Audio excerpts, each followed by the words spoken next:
nós, né? Então vamos falar hoje, continuar falando agora a respeito do Espírito Santo. João capítulo de número 16 e o versículo 7. Quando Jesus ele termina o seu ministério aqui na terra, Jesus ele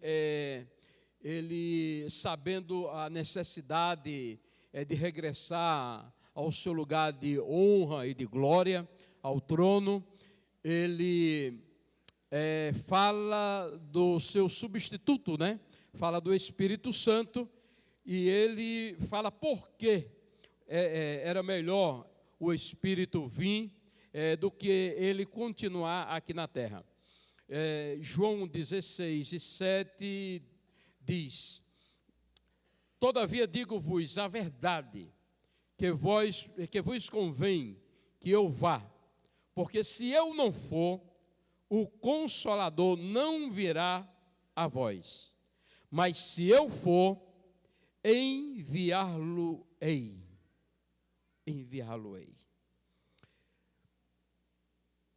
Jesus como Filho de Deus, Jesus como Pai, ele fala do Espírito Santo e ele diz: é melhor que eu vá. É melhor que eu vá. Por que melhor? Alguém poderia até dizer, mas tem outra pessoa melhor do que Jesus? Não tem. Jesus é tudo. Mas Jesus ele era uma pessoa e é uma pessoa humilde, e ele estava reconhecendo que o Espírito Santo ia fazer muito mais do que o que ele fez aqui na terra. Por quê? Jesus, quando estava aqui, ele estava limitado, ele era 100% homem e 100% Deus. Como Deus, ele podia fazer tudo, mas como homem, ele estava limitado. Então ele disse, é melhor que eu vá. Em outras palavras, ele estava dizendo, eu indo, o Pai enviará o Consolador, e o Consolador, ele não vai vir em carne, ele vai vir em espírito. E ele vai fazer muito mais, porque em espírito ele não vai estar limitado, como eu estou limitado em carne. Por exemplo, o Espírito ele pode estar em Jerusalém, Judéia, Samaria, e até os confins da terra, em um só segundo, em um só minuto. Eu não posso, em carne eu estou limitado, eu não posso estar em todos os lugares ao mesmo tempo. Agora o Espírito, ele vai vir em espírito e ele vai fazer muito mais do que aquilo que eu faço. Somente uma pessoa humilde pode reconhecer isso. Porque se fosse eu ou você, diria, não, eu sou filho de Deus, mas não, Jesus, ele, humildemente, ele traz para nós essa revelação. Agora, o Espírito Santo, ele veio fazer o quê? Não somente convencer o homem do pecado e da justiça, não somente salvar, mas ele veio também trazer a revelação da paternidade de Deus à humanidade. Agora, qual é a diferença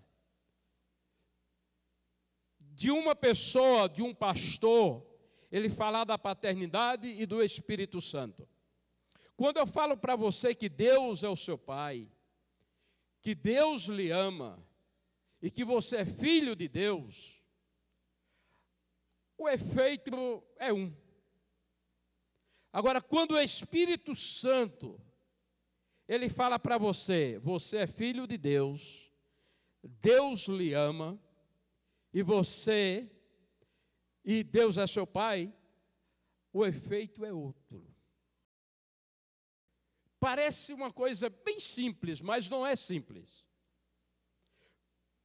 Quando o Espírito diz, Deus é seu Pai, você enche o peito, cria coragem e fica todo cheio de moral. E passa o dia todo alegre. Por quê? Porque quem falou não foi uma pessoa qualquer. Quem falou para você que Deus é seu Pai foi o Espírito Santo de Deus.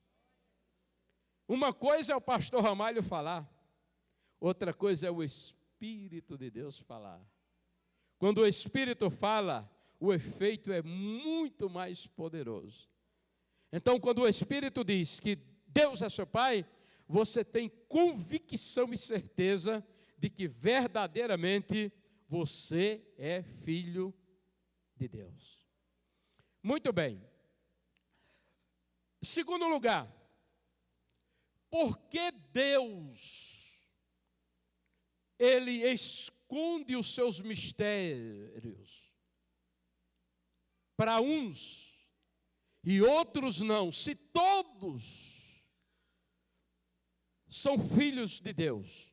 Eu sou filho de Deus, você é filho de Deus, porém Deus, para uns Ele revela, e para outros ele não revela.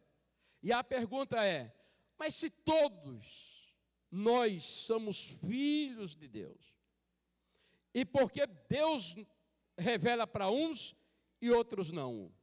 Primeiro, o que quer dizer um mistério? Mistério é uma coisa escondida no coração de Deus. Deus esconde os seus mistérios e revela aos seus filhos, não a todos. Você, como filho de Deus, pelo menos tem que preencher 4 requisitos para Deus revelar os seus mistérios. Pelo menos 4. Se você não, no mínimo, se você não preenche esses 4 requisitos, você não vai receber as revelações de Deus na sua vida. Primeira coisa que você tem que fazer como filho, você tem que ter fome de Deus. Você tem que anelar, você tem que desejar desesperadamente Deus na sua vida. Enquanto mais você busca a Deus, enquanto mais você tem fome de Deus, Deus se revela para você.